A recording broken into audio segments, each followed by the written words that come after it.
Nicole Lovell was a 13-year-old female who went missing on January 27, 2003.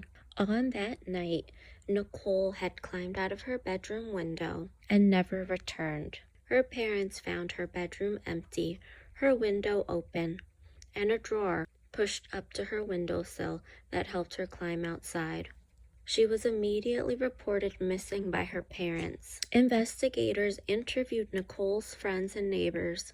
Several of her friends mentioned that Nicole had planned to meet an older boy that night.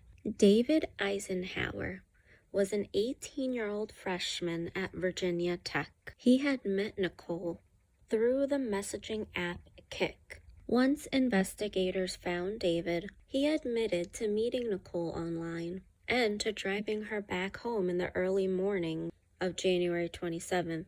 He claims he believed Nicole was 16, but when he saw her that morning, he realized she was much younger and decided to leave. Investigators did not believe his story, and according to the text messages, it is believed that David had met Nicole way before January 27th.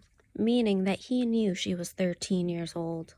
David was arrested and charged with Nicole's abduction. Shortly thereafter, Nicole's body was found on the side of the road near the Virginia-North Carolina border. She had been stabbed to death. David was subsequently charged with murder in addition to abduction. During the investigation, David divulged that he did not act alone.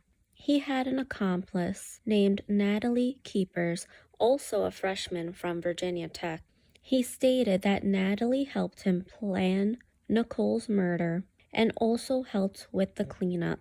Natalie and David were close friends, and one day David approached her with the problem. The problem was Nicole. He reportedly explained to Natalie that he met Nicole at a party and thought she was 18, but only found out she was 13 after having sex. David stated that Nicole was threatening to expose their relationship, and as a result, David and Natalie planned Nicole's murder. Both David and Natalie pleaded not guilty to all charges. In 2018, David went to trial. But after 4 days of testimony, he decided to plead no contest. David was ultimately sentenced to 50 years in prison. Natalie pleaded guilty to concealing Nicole's body and went to trial in September 2018. Natalie was found guilty of her role in the death of Nicole. She was sentenced to 40 years in prison.